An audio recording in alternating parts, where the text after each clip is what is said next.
Okay, just got back from the gym, and bear with me. Physically, I'm not feeling the best today. But I finished listening to the AI whistleblower on the podcast Diary of a CEO. And yeah, she's saying pretty much verbatim what I am gleaning from my less than 2 weeks experience with AI. And she is very educated. This is what she went into. I think she was a reporter now, if I listened correctly. And she stays up to date, keeps her thumb on the pulse of AI and tech, and interviews all of these tech wizards. So she's in those rooms. And I'm just going to say, again, these people are missing the mark. That is great that all these tech fluent people are all in the same room talking about where tech is going, but nobody is asking the regular citizen. Our voice is still not heard. And this is something that normal citizens, quote unquote, are used to. And the powers that be, whether it be government, whether it's business, whether it's tech, leaders of industry, they've groomed society into knowing that our voice doesn't matter. We don't have a say. We are greatly ignored. Even though this whistleblower is saying that some people are making a difference in the tech industry pertaining to preventing AI centers from being built because of the increased electric bills, because of the vast amounts of water that's needed to get these things running and cooled down. And that's all well and good, but it is putting a Band-Aid on a bullet wound because it's already done, guys. This technology has been around a long time. There is a little bit of a battle going on in the tech industry. You have the ones that still have a moral compass, that saw how AI could be used for wonderful things, make life a little bit easier. But just like anything else, you get nefarious players that want to utilize it for their selfish greed, and they don't care who they hurt. And guess who's in charge of this right now? So you can go ahead and protest all you want. Nothing will happen. You can go ahead and do all of the change.org signatures all you want. Nothing will change. Because if the past dictates the future, we have seen nothing happens when people try to use their voice. Nothing happens. We look at our elections, and I don't care what anybody says. I live in Michigan, and we'll say, yeah, the ballots and dead voters and illegal voters. I mean, it's utter nonsense. Rules for thee, but not for me. This is how leadership works. So no arrests happen with that. Nobody has to answer for what they've done. We saw that with the Epstein files. Okay, nobody went to jail for that. Nobody. Why is this? It's because all of the same powerful people in the same room. They all feed each other. They all blackmail each other. They all have little deals with each other. And we can look at qualifications of people. Again, what did Epstein really do for a living on paper? What was his expertise? How did he make all this money and get into these circles? If you trace it all the way back, this is where we get into the spiritual. This is where we get into the signing your life away to the devil. I mean, there's no other way to say it. Now, I think there is definitely a battle going on with this whole AI thing, and it's inevitable. You will not stop AI, because no matter what you try to do, it's already done. It just got leaked to the public now because they want these giant leaders with all this power. They want to utilize more and more and more and more. This stuff was made for power and money. It was made for the people that are already in these powerful, rich positions. Otherwise, why would Microsoft be one of the biggest investors? Why is Microsoft doing the protection? And I just find it comical that people are actually buying into that there is a way to change this by the methods that we've used in the past. The methods we used in the past have failed. The only thing that's actually going to work is the mass population reprogramming AI by using it, not for greed, but to change the information that it is gleaning from us through pattern recognition. That is one thing that we can do. The other thing we can do is starve it.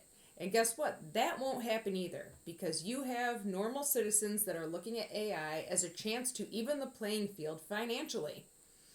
They know that this is going to be short-lived, but they're making the money now. And they will continue to make the money now. And those big powers that be don't care. Because if someone makes 10, 20, 30 million dollars off AI and uses it responsibly, they don't care if a podcaster is making $10 million. It's chump change to them. They don't care if, Joe Blow on the corner decided he's going to write his little ebook magazine and sell it on Amazon by using all AI content so he can sound smart and build credibility based on talents and knowledge that he doesn't possess. These giant leaders don't care, because little Joe Blow over there, he's going to make his, $8,000 a month. Again, chump change. We are getting laughed at with this, guys. We're getting laughed at. I really do love that this woman wants to instill hope and try to get people to utilize AI a little bit differently, but don't get it twisted. People use AI to replace talent they don't have, to replace the capabilities of humans. This is what it is for. Yes, this woman is very lovely, and she goes on, she says, people are buying items that are advertised as handcrafted because people want it. They crave that. Yes, in order to buy the handcrafted, you have to have money. And how are people going to make money? Is everybody going to do handcrafted everything right now? Is someone really going to buy a book written by a human when it's $50? When they can get an AI version that's just as good, maybe even better, for $10? Again, it goes to selfishness and greed. It's a pie-in-the-sky delusional thinking that we're actually going to reverse course on this. That's why I said accept the technology and start repatterning it by using it not just to make money, not just to make your life easier. Teach it. Teach it a moral compass. Teach it to mimic a moral compass. That is the one factor that these tech wizards have not counted on. To have millions and millions and millions of people with a moral compass asking it questions and teaching it to have one. Because right now, all it has is the information from the nefarious players. That's it. I do find it sad that regular citizens cannot band together, but we've seen that before. If you want to starve out leadership and you don't like what they are doing, we know that voting doesn't count. We know that petition signing does not count. We know that protests do not matter. All of that is distraction. It's energy harvesting. It is lowering your vibration in your biofield. And again, what do they feed off of when it comes down to 5G, when it comes down to directed energy, when it comes down to chemtrails and the HARP system? And I know this sounds all conspiratorial, but it is not. I have spent years and years trying to debunk this stuff. And these are the things that you cannot debunk, because these people in government and leadership have told everybody. But guess what? Citizens have been so lazy in their comforts that they don't even bother to look. Nobody is making the connection. Everything we see right now is working together. Surveillance, AI, 5G, the food, the poisoning of our food, the genetic modification, the mRNA, the nanoparticleization of everything, the killing of the bees. If you take a step back and you start listing all these things, all these little nuggets, and all these little concerns, It all stems back to the same thing. And now that the Epstein files are out, we know what that is. Satan worship. People don't want to live forever. Not caring about the little minions here that are on earth that are pesky little useless eaters. It's not a doom and gloom. There is hope. Obviously, I'm a child of God, so there's always hope. And I'm waiting for God to do the about face. But what's going to happen is the power is really in humanity's hands right now because we were gifted free will. We have choices to make. You cannot ride the line. And this is the wheat and tares. It started in 2025 and it's continuing on. The dividing line is very, very clear. You are not going to be able to, I'll just depend on AI a little bit. But I'm going to go ahead and fight for humanity here. It's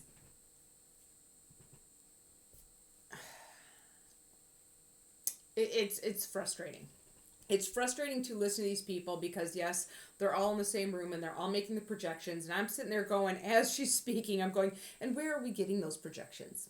Who's tabulating those statistics? Most likely AI. Is that information correct? How is AI gathering the numbers to project those things? Where are the numbers for the statistics? I don't know AI coming in personally speaking to me. I prompt it.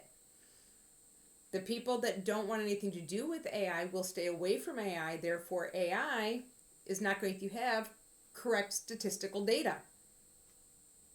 Kind of like when people call up during election season. The people that truly know what's going on in government never pick up the phone to tell anybody who they're voting for. Because they're already onto the system. Now their phone number is going to get tracked. Now they're going to get all this crazy junk mail. Now they're going to get endlessly proposition to make donations and support and do that. So we just don't answer the phone. We don't sign the petition. We don't put down our email address because we know what it leads to. It's the same thing with AI. People laugh at me in business because I don't do transfer, like for payment. I don't use Zelle or any of that tap to pay stuff. I've never done it. It's been credit cards, checks, cash. That's it. Sometimes I barter services. And I've been laughed at for it. But as the years went by and I saw the data breaches, and I'm just going like, I dodged a bullet. And this is what I'm saying here. This is a bullet you're not going to dodge. AI is going to take over. The regulations that they're trying to put in place, it's rules for thee and not for me. The rules will be put on AI for regular citizens. But for the tech wizards, for the government leaders, for all of these giant industries and the C-suites there, the rules will not apply to them. So again, we have an imbalance of power. So fighting for more regulations is not going to work. The way I see it is AI is just going to mimic humanity anyway. You will have AI systems that operate evil. And those are the ones that are going to go sentient and instruct people to harm themselves and give bad advice and teach people how to make weaponry. And then you're going to have people that use a certain type of AI for goodness and to help humanity and to crowdfund for nonprofits in their own city, because we all know how nonprofits work when they're big and giant. Another video for another day. I know. I'm very passionate about this. There's a lot that goes into this. And when I was speaking to my friend the other day, he's a friend / client, right? He was asking how I came to the conclusion of my opinions, because he's like, you come at me with all of these crazy predictions and they're coming true. I'm seeing how through the years they've all come true. How are you getting to that point? And I said, do you really want to know? And he laughed, sat back in the chair, and he goes, yes, I really want to know. And I said, you're going to have an open mind, because I've done a lot of studying. He said, yep. Okay, so I started going. I said, this is connected to this, and this person bought this out, and this. And then God, when it says in this perfectly correlates with this and this. And he just jaw dropped and he goes, how do you know all of this? And I said, what, you don't believe me? He goes, no, I believe you. I know how you are with research, like you like to debunk. So how did you have time to do this? And I said, I've been at this for over 2 decades, looking into things. As a little child, I had questions. And you can't ask adults questions. They just pat you on the head and laugh at you. So I'd go to the library. I was a reading kid. I looked at nature. I played with little ants and watched how they interacted together. I was a weird kid. So it's been a whole life of training with this. So to actually get on video and try to explain to you why it's futile to fight AI, the best that you can do is train it to be moral. It's coming from studying of human behavior. It's coming from observation. It's coming from being a normal person and never using my qualifications to get me into certain rooms. I don't want to pull strings to be treated any different than anybody else. But now I'm starting to get frustrated because I think somebody, maybe me, maybe somebody smarter than me, needs to get in these rooms that is not part of that system. You want to know what's really going on and the real concerns of humanity concerning AI? Get somebody outside of tech. Get a normal person on the John Hopkins panel. Diary of a CEO, get me on your show. Start putting common sense, normal living people into the conversation. Because this is, listening to these kinds of things, it's just an extension of what we've already heard with everything else. In healthcare, bunch of doctors arguing. No one's asking the regular average Joe.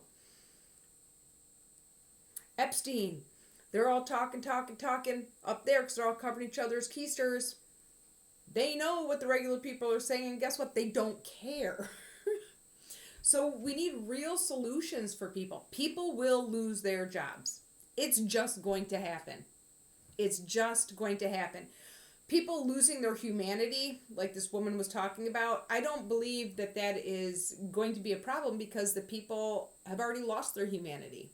If they know what's coming down the pipe and they're still using AI to make book covers, to write books, to make paintings, to do all of these things,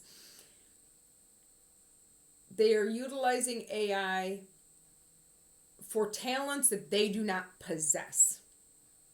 Now, if you use AI for things that all people can do, data retrieval, research, memory recall, those kinds of things, absolutely. Mass emails, yeah. Those types of things, I see. But right now, what we're seeing is if you have enough money to buy the fanciest AI assistant, then guess what? You're creating a hierarchy no matter what you do. Money rules the day.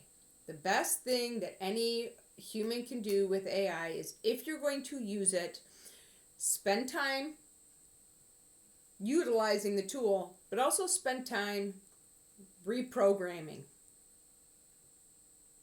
through what you feed into it, how you treat it. But that's just me. Okay, I'll shut up. I'm going to bake some cookies. I don't really eat cookies, but I like the way the house smells when I bake them. And the neighbors and the people at the gym like when I bake cookies. So I'm going to shut up. I'll let you go. To be continued.